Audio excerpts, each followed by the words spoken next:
No me dejaba, no me dejaba desactivar el micrófono. Ahí está.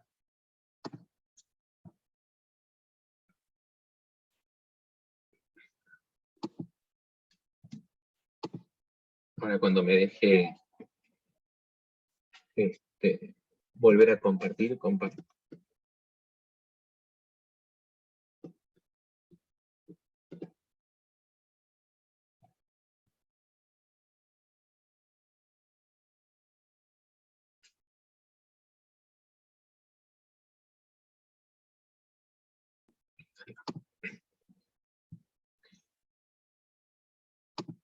Bueno.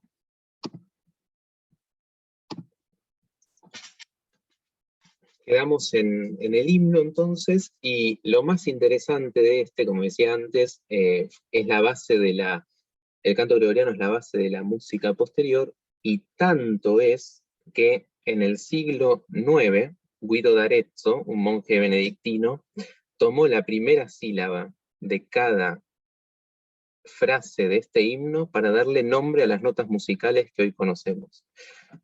Fíjense, esperen que, ahí va.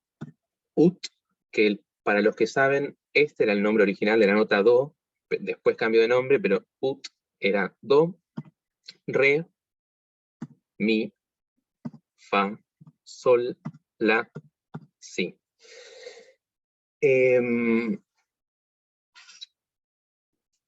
Fíjense que no es nada más la sílaba que le da nombre, sino que, a ver, este himno empieza, está en clave de fa. Este símbolo que está arriba de ut es una clave de fa. Si yo agarro esa línea, es un fa, bajo, mi, re, do. El himno empieza en un do.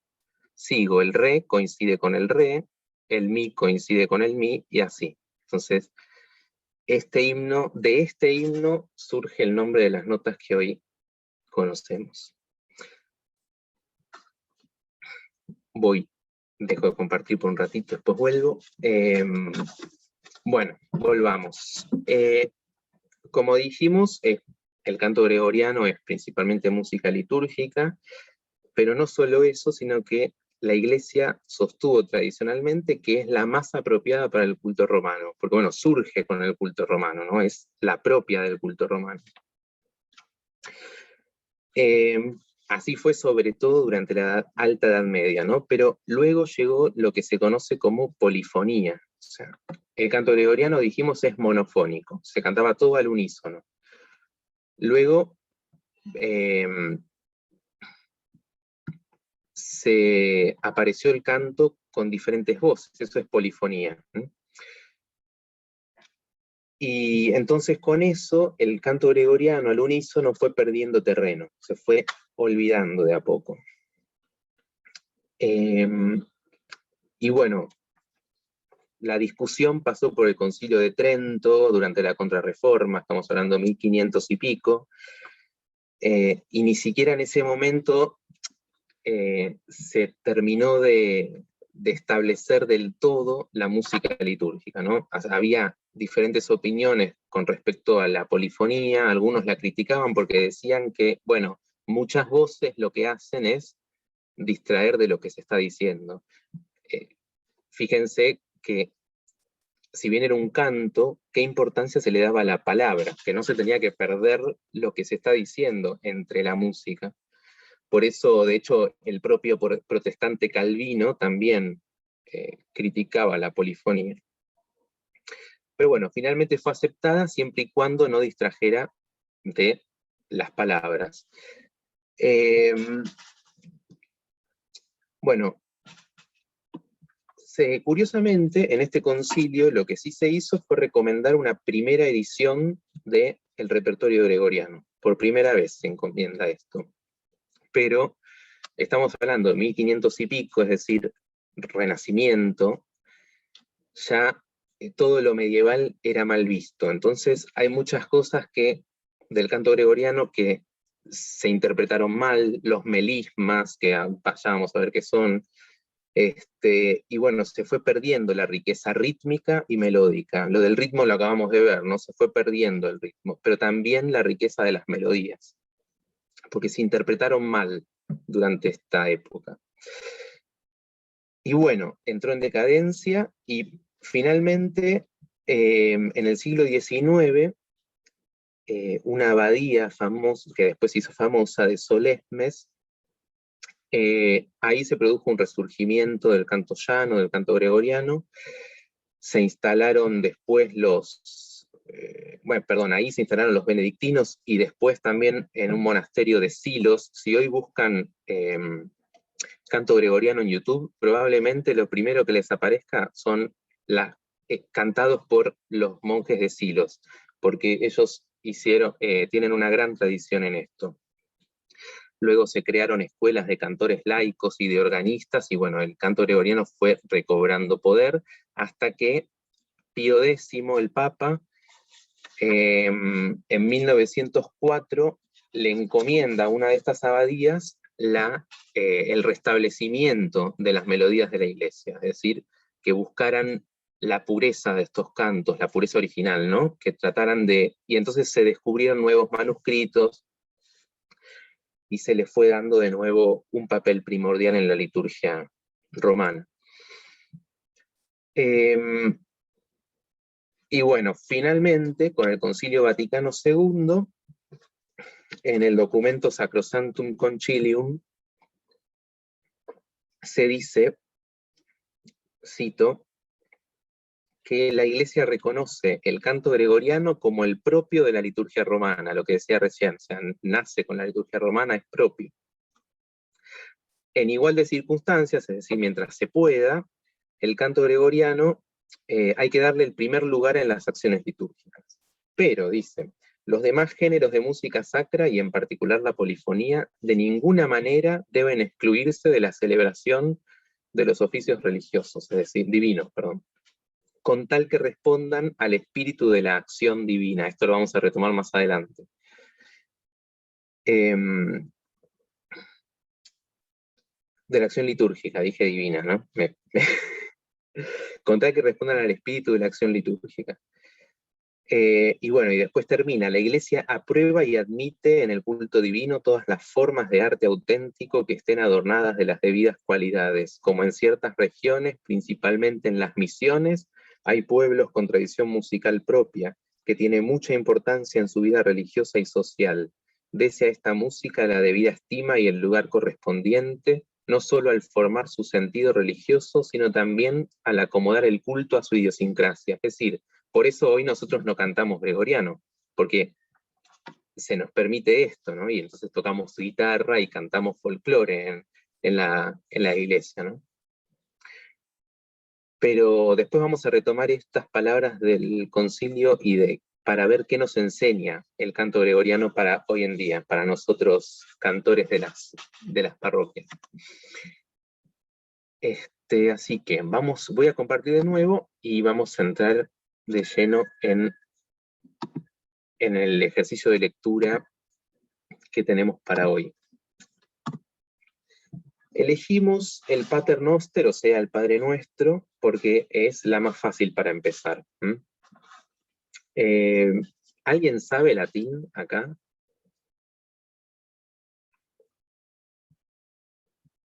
Bueno, ahora vamos a ver cuando leamos, pero el Pater Noster es bastante simple. El tema de no saber latín no nos va a preocupar para entender lo que dice, porque acá creo que todos o la mayoría sabemos lo que dice el Padre Nuestro.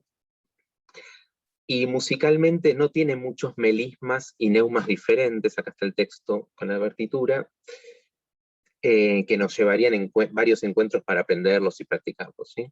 Para el que no sabe, un melisma consiste en un grupo de notas que se cantan en una misma sílaba, ¿sí? En el caso que marqué en la pantalla, tenemos son dos notas, una misma sílaba. Hay pocos en esta pieza, por eso digo, elegimos este porque es más simple. Pero bueno, antes de leer la partitura y lo que nos dice la música, tenemos que leer el texto. Ya sabrán lo que quiere decir, pero para los que no pudieron ver el video donde marcaba cómo se pronuncia, les comento. La pronunciación del latín fue variando, ¿sí? Ya sea, digamos, por cuestiones, por diferencias de la geografía, no se pronunciaba igual en España que en Francia, que en Italia. En las épocas no era lo mismo el latín en el siglo II antes de Cristo que en el siglo IV después de Cristo. Y también en los registros, no era lo mismo un registro formal que un registro familiar. Podía variar muchísimo la pronunciación e incluso el vocabulario y la gramática del latín. Pero al canto gregoriano le corresponde la pronunciación del latín que se desarrolló en Italia, porque como la iglesia fue creciendo desde Roma, digamos, ahí se hablaba un latín que ya no era el mismo latín de Julio César, por ejemplo, y se pronunciaba, este latín eclesiástico, se pronunciaba ya con algunos rasgos de lo que era el italiano, ya que ya existía. A medida que se seguía usando este latín, ya se iba hablando otra lengua, que era el italiano. Entonces van a ver cosas como cello, ¿no? Que la palabra caelo, como se pronunciaría originalmente, se pronuncia cello. Eso es porque la C, para los que saben italiano, sabrán que la C con E o I se pronuncia ch. Y así, con la G va a pasar lo mismo. El resto, para nosotros que hablamos español, no nos trae graves problemas, porque pater noster, o sea, son cosas que panem nostrum quotidianum da nobis hodie, son cosas que se dicen como se lee, como se escribe. El otro rasgo que es diferente en esta pronunciación, que la del español es la V corta, que tiene que vibrar, no como la nuestra. Nosotros decimos vaca, no nos importa cómo decimos la V corta. Pero bueno, voluntas, es diferente. Así que bueno, lo voy a leer una vez sin cantar para que vean cómo se pronuncia. Pater noster qui es in celis, sanctificetur nomen tuum, adveniat regnum tuum, fiat voluntas tua, sicut in cielo et in terra. Panem nostrum quotidianum da nobis hodie, et dimitte nobis debita nostra, sicut et nos dimittimus debitoribus nostris, et ne nos inducas in tentationem, sed liberanos a malo.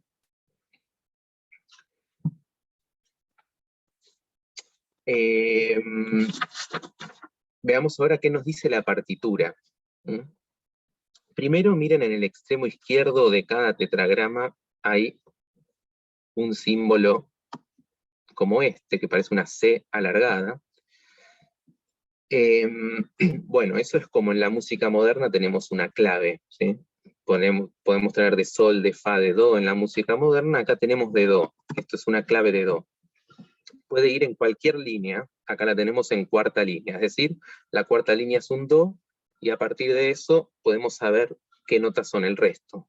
Por eso sabemos que el paternoster empieza en sol, porque si bajamos de la cuarta línea, do, si, la, sol. Acá donde empieza, que a ver si lo puedo marcar, ahí tenemos un sol. Sin embargo, el tono de los cantos gregorianos no es absoluto, ¿sí? O sea, empieza en un sol, pero si a mí me queda muy alto o muy bajo, lo puedo empezar en cualquier nota, mientras se mantengan los intervalos, es decir, la distancia entre las notas. Mientras sea la misma melodía, está perfecto. Yo, por ejemplo, lo agarro ahora, no me fijo si es un sol, donde me queda bien. Pater noster, listo, punto. Y lo otro, que también esto hace que sea más simple esta pieza, hay una sola alteración que puede tener el canto gregoriano, y que acá no está, por eso lo elegimos también, que es el si bemol. O sea, no vamos a encontrar ninguna otra nota bemol, ni mucho menos sostenida en el canto gregoriano, solo el si bemol, como alteración, ¿no? Bien. Como adelanté, existen diferentes neumas. Acá tenemos la primera que vamos a ver. También hay poca variedad, como ven, ¿no? Casi todos son el mismo puntito ese cuadrado. No hay mucha diferencia. Este se llama punctum. Esa es como si yo les dijera la negra de la música moderna. Punctum. Luego tenemos el clivis y el podatus. El clivis y el podatus no son más que combinaciones de dos punti, que es plural de punctum, ¿no? Son dos punti combinados. ¿Por qué están combinados? Porque son melismas, como decía antes, son dos notas que se cantan en la misma sílaba, entonces tengo que combinarlos para marcar que son la misma sílaba. Hay más de estos neumas, más combinaciones, que no las vamos a ver porque... pero que igual yo después lo puedo subir, para el que quiera seguir leyendo, lo puedo subir al Classroom, pero ahora vamos a ver estas. Estos son melismas simples, pero para que vean lo que es un extremo de melisma, tenemos este ejemplo del Kyrie eleison, que sería el Señor ten piedad,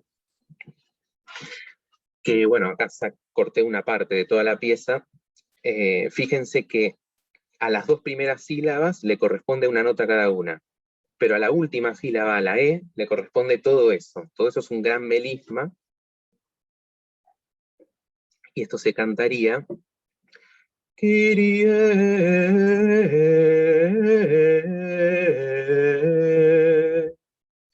Y así hay ejemplos más largos todavía.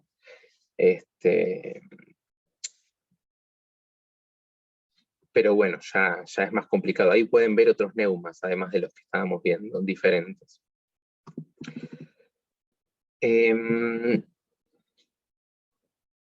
¿Dónde quedé?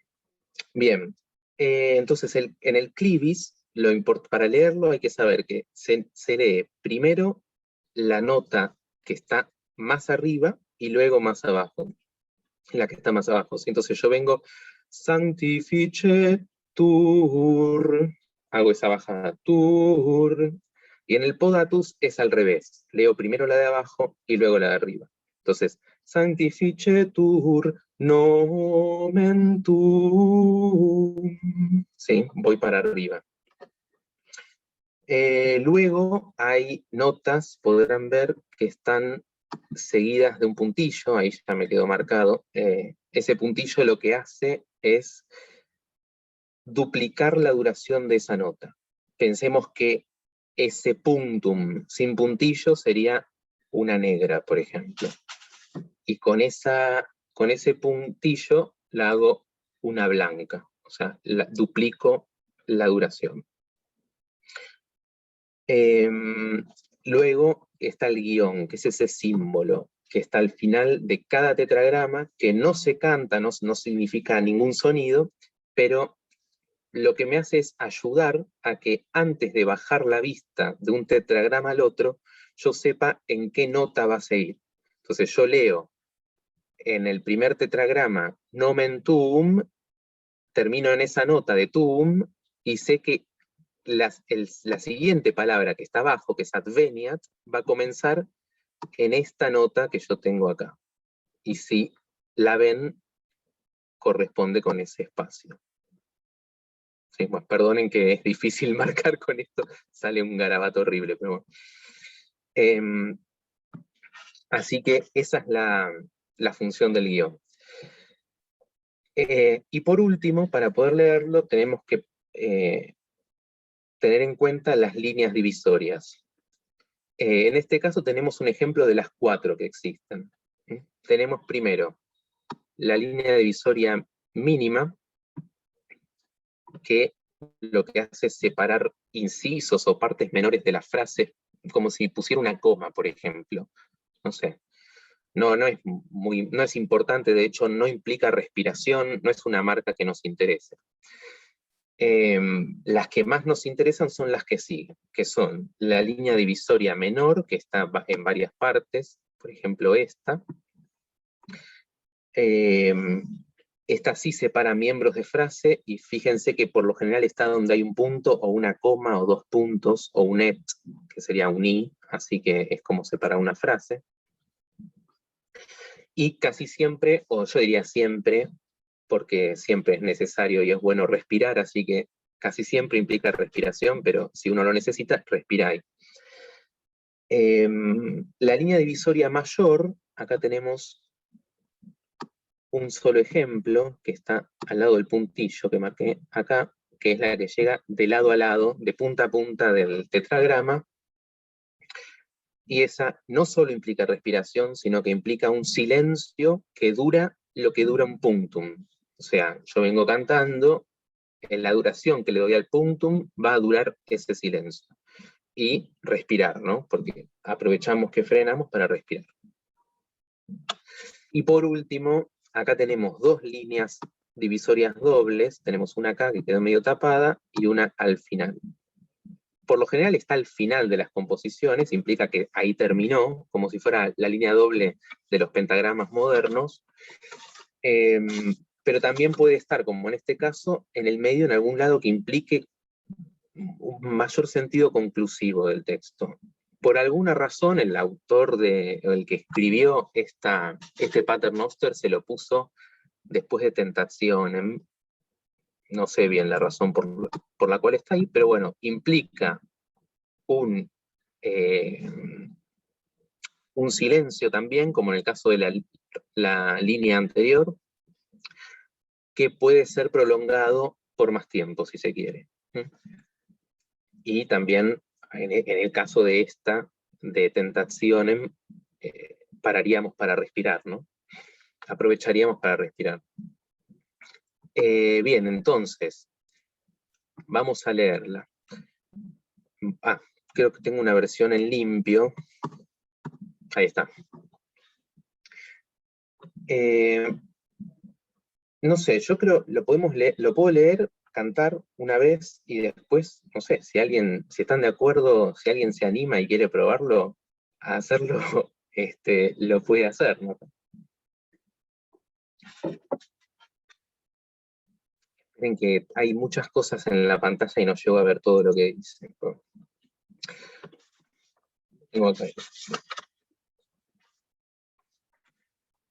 Pater noster, qui es in celis, sanctificetur nomen tuum, adveniat regnum tuum, fiat voluntas tua, sicut in cielo et in terra. Panem nostrum quotidianum da nobis hodie, et dimitte nobis debita nostra, sicut et nos dimittimus debitoribus nostris, et ne nos inducas in tentationem, sed libera nos a malo. Ese es el Pater Noster. Como ven, o sea, bueno, hay que aprender a hacerlo, pero es simple. Si les mostrara otros cantos, se van a querer matar. Así que lo dejo ahí si quieren, no sé si quieren escucharlo otra vez o qué. Igual después también puedo subir el video de este cantado, no por mí, les pongo por alguien que cante mejor que yo. Así que bueno, vamos de nuevo para que vean bien cómo están los silencios, los puntillos, todo eso. Pater noster, qui es in celis, sanctificetur nomen tuum, adveniat regnum tuum, fiat voluntas tua, sicut in cielo et in terra. Panem nostrum quotidianum da nobis hodie, et dimitte nobis debita nostra, sicut et nos dimittimus debitoribus nostris, et ne nos inducas in tentationem, sed libera nos a malo.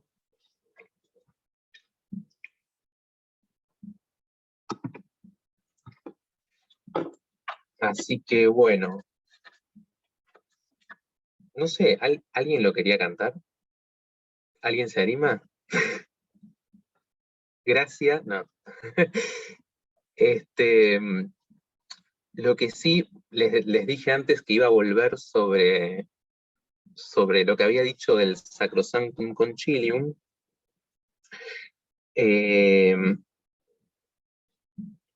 ¿Qué nos enseña hoy el canto gregoriano? Porque esa es la idea, no solamente hacer un recorrido histórico para ir viendo cómo, claro, hay alguien pregunta, hay una grabación en YouTube, de hecho, de una misa en el Vaticano, y está cantada por Juan Pablo II, sí, sí.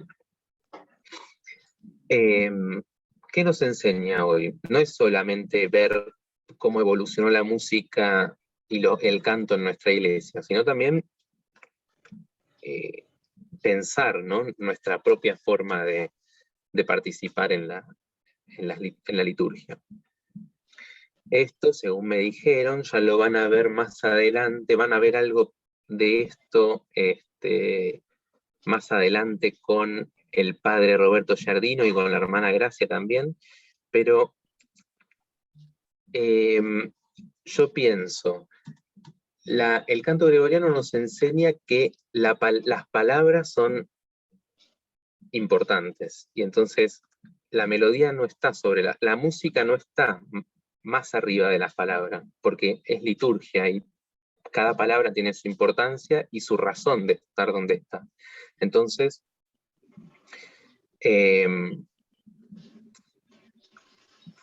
los invito a pensar, ¿no? A pensar cómo cantamos en la iglesia, si a veces elegimos un gloria o un santo porque sabemos los acordes son más fáciles, y entonces elijo ese, pero capaz no dice lo que tiene que decir. Pero elijo eso porque la gente se copa, pero capaz no dice 3 veces santo como tiene que decir el santo, por ejemplo.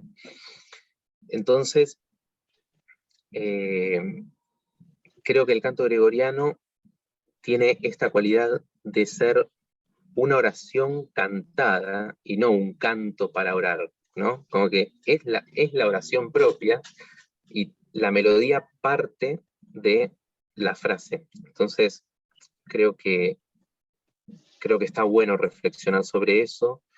Los invito a que revisen cómo cantamos los cantos litúrgicos. No estoy hablando de un canto de entrada, ¿no? Porque el canto de entrada no tiene una estructura definida, pero qué gloria cantamos, qué santo, qué cordero cantamos, y bueno, también los invito a seguir escuchando gregoriano y a rezar con el canto gregoriano, ¿no? Y como les prometí, voy a subir en el Classroom los videos para que los puedan ver.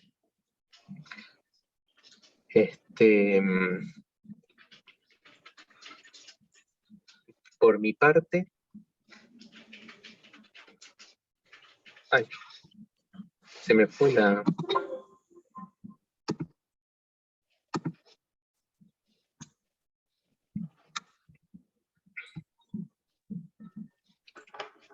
No sé si tienen preguntas sobre el ejercicio, sobre la lectura recién del Paternoster. Gracias, Pablo. Nos has introducido de una manera fantástica. Ahora la hermana Luciana nos va a acompañar con las preguntas. Yo, como todavía estoy aprendiendo la cosa estamos acá con la hermana Amelia, vamos a ir admitiendo, levantando la mano, leyendo, pero ahí con la hermana Lu, ahí pueden guiar las preguntas. Nosotras de nuestra parte, la hermana Amelia, que también es organista, te seguía ella mientras vos cantabas, ella cantaba con vos, y bueno, estamos muy, muy agradecidas de todo lo que has compartido. Pero bueno, te dejo con Lu, que va a guiar ahí el diálogo. Bien.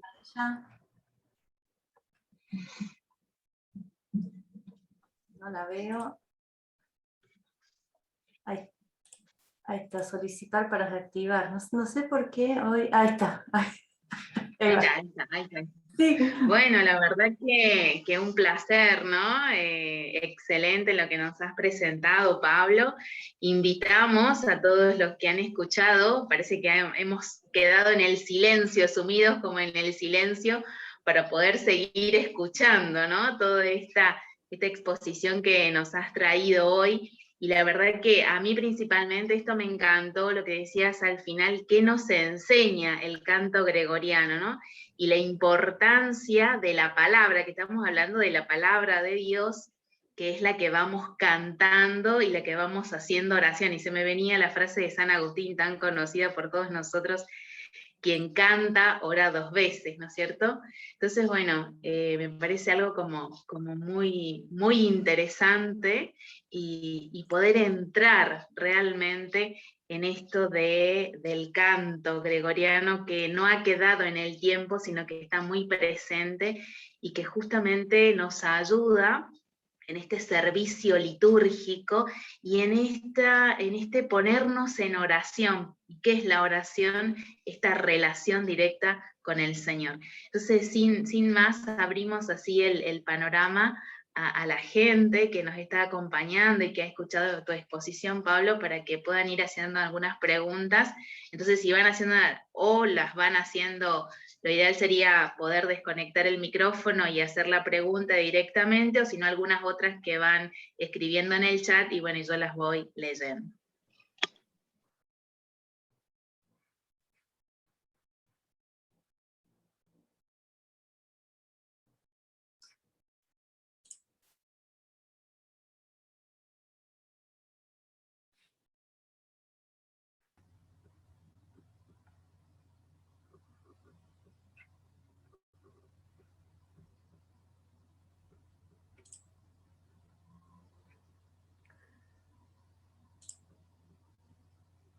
Sí, yo también estoy muy agradecida por todo lo que Pablo nos ha compartido, y más para, no sé, nosotras que cantamos todos los días los salmos, todos los días, y también para los que están en el Ministerio de Música, que a veces se hace monótono. Entonces, pensar esto, que lo que estamos cantando es oración, ¿no? Y muchas veces nosotros no llegamos a leer todas las estrofas de un salmo o del canto, y bueno, lo cambiamos. Por ejemplo, salmo responsorial, decimos, bueno, lo cambiemos pero esas palabras, la palabra de Dios tiene su sentido y el por qué está ahí, en ese lugar, ¿no? Entonces, te agradezco mucho, Pablo, esto que nos has hecho gustar. Pablo, una pregunta. Sí. Cuando cantamos el Salve Regina, ¿eso qué es? ¿Yo lo canté? No, digo cuando se canta, porque es lo único raro que escucho cuando termina un rosario, el Salve Regina. Ah, qué bueno, o sea, tenés experiencia de haberlo escuchado cantado en latín. Todos los días en Lourdes, cuando se termina el rosario, lo cantan el Salve. Es que es uno de los más, digamos, incluso en lugares donde no se canta, es uno que se elige, no sé por qué, la gente lo conoce mucho, se ve que... Sí, el Salve Regina es el Dios te salve, Reina y Madre de Misericordia, ¿no? Que se suele cantar al final de los rosarios, pero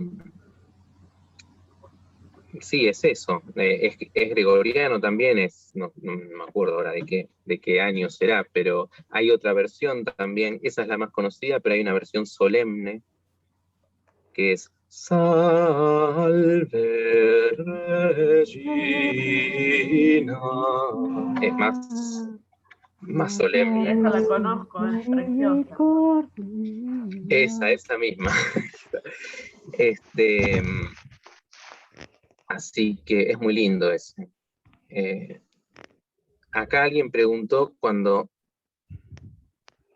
época medieval, ¿a qué me refiero? Bueno, vieron que las divisiones dependen de quién las haga. Si las hace un historiador, las hace un artista, un músico, quien sea, porque las épocas, es muy difícil delimitar épocas, ¿no? Pero podemos estar hablando del siglo V después de Cristo al siglo XV, no sé, como mucho, ya después como ahí se mezcla Renacimiento ya, pero es todo ese periodo inmenso que abarca mucho, por eso hay cosas que se perdieron y hay cosas que en realidad no le damos bola, por eso parece que se perdieron, pero en realidad no es que fue toda una, no fue un milenio sin que pasara nada, ¿no? Pasaron muchas cosas, y también evolucionó mucho la música. Eso sería Edad Media, cuando hablamos. Quizás lo que más nos llega es de la alta, o ya llegando al fin de la Edad Media. Sí. Porque, bueno, muchas cosas antes no se escribían, eso es lo que pasa. Nos llega escrito todo a partir del siglo IX, después de Cristo, se empieza a pasar por escrito muchas cosas, y ahí es cuando nos llega a nosotros lo que llega, porque también hay pergaminos y papiros y cosas que se han deteriorado mucho, pero todo suele ser a partir de esa época lo que nos llega. Pero la Edad Media viene de antes, ¿no? Bien, ahí tenemos a Maru, que está levantando la mano, así que le damos la posibilidad que haga la pregunta. Más que una pregunta, también de agradecer al profe, que bueno, en realidad me ha sacado más dudas con respecto a la partitura, porque yo he venido practicando la música de sacra, creo, la música sacra, creo también de las oraciones, no sé si es lo mismo sacra y gregoriano, sería igual en los dos. No, o sea, podemos decir que el gregoriano es un estilo de música sacra, pero ya vamos a ver pero digamos, porque tiene que ver con su época también. Posteriormente surgieron otras cosas, vamos a verlo en la próxima clase cuando veamos barroco, veremos que surgieron las cantatas, los motetes, etcétera, otras formas, digamos, y son músicas sacras, los oratorios. Claro, porque por ahí veo diferentes estilos dentro de la música de la iglesia, y bueno, por ahí como que me confundo mucho, porque son tantas que, bueno, no sé cuál diferenciar de los distintos estilos que hay, ¿no? Pero bueno, siempre me quedé con esto porque a mí siempre me gustaron leer las partituras. Si bien ya era cantante antes, o sea, he venido estudiando música, pero bueno, en realidad es como que quedó atrás. Y bueno, ahora vuelve a resurgir esto y he empezado a investigar un poco lo que es leer la partitura, porque me interesa cantar las liturgias de las horas, que comparto con un grupo que me gusta, y bueno, estoy practicando